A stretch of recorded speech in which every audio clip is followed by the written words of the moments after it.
पहले जमाने में क्या होता था ना कि जब कोई राजा महाराजा युद्ध लड़ते थे तो वो अपने पुराने हथियार जैसे कि तलवार, भाले या फिर तीर धनुष का इस्तेमाल करते थे। लेकिन इंसान जैसे जैसे थोड़ा डेवलप होते गया तो वो अपने पुराने हथियार को छोड़कर बंदूक यानी कि गन का इस्तेमाल करने लगे।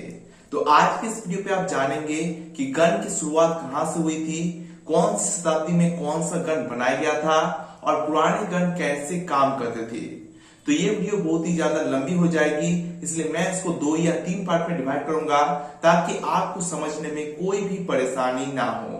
तो ये बात है 9वीं शताब्दी की, जब चीन ने पहली बार गन पाउडर यानी कि बारूद बनाया था और माना जाता है कि यहीं से इंसानों के दिमाग में एक नए तरह का हथियार बनाने का सोच पैदा हुआ। तो फिर 12वीं शताब्दी के आसपास चीन वालों ने एक फायर लेंस बनाया, जिसका मतलब है कि आग वाला भाला।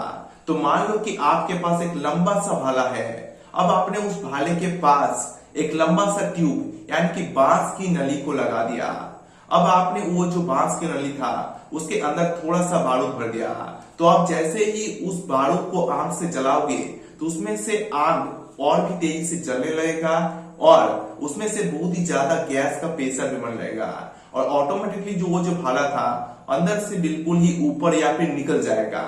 इस प्रोसेस को बोल सकते हो कि फायर लेंस। तो फिर आता है 13वीं शताब्दी, जब चीन वालों ने एक हैंड कैनन फायर आर्म बनाया।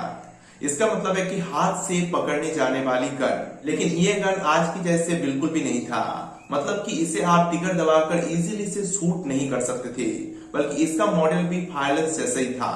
तो ये गन दिखने में छोटा होता था और ये मेटल बैरल यानी कि धातु की नली के जैसा दिखता था और इसके अंदर बारूद और प्रोजेक्टाइल को रखा जाता था।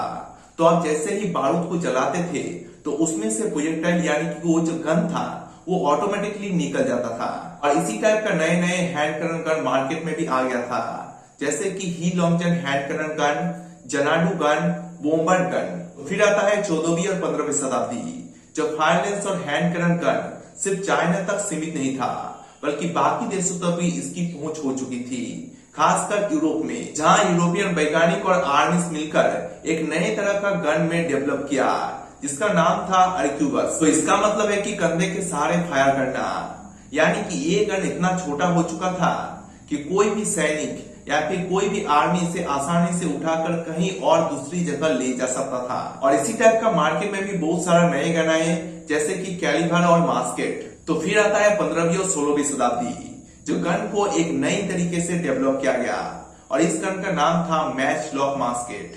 मैच लॉक यानी कि आग लगाने वाली यांत्रिक व्यवस्था और मास्केट मतलब लंबी पुरानी गन, यानी कि आप मान सकते हो कि वो जो पुराने जमाने में लंबी गन होती थी वैसा ही गन। अब अगर आप मैच लॉक की काम की बात करें तो ये गोली बिल्कुल भी नहीं चलाता बल्कि बारूद को आग लगाता है और जो प्रोजेक्टाइल होता है उसको आगे की ओर धकेलता है और इसमें बाती का इस्तेमाल होता है। और इसी टाइप का मार्केट में भी एक नया गन आया था जिसका नाम है हुई लॉक पिस्तौल। फिर आता है 16वीं और 17वीं शताब्दी, जब एशिया पर भी इसी टाइप की गन का चर्चा होने लगा और ठीक इसी समय इसी गन को थोड़ा सा और डेवलप किया गया, जो था फ्लिंट लॉक सिस्टम, जिसमें चमकदार पदार्थ से चिंगारी पैदा होता था और ये ठीक मैच लॉक सिस्टम के जैसा ही काम करता था। लेकिन इस गन में थोड़ा सा और ज्यादा डेवलप किया गया और उस समय एक बहुत ही ज्यादा फेमस गन का आविष्कार हुआ जिसका नाम था ब्राउन बेस, जो ब्रिटिश आर्मी के साथ लंबे समय तक इसका नाम जुड़ा था और मिलिट्री हिस्ट्री में इसका नाम बहुत ही ज्यादा फेमस भी था।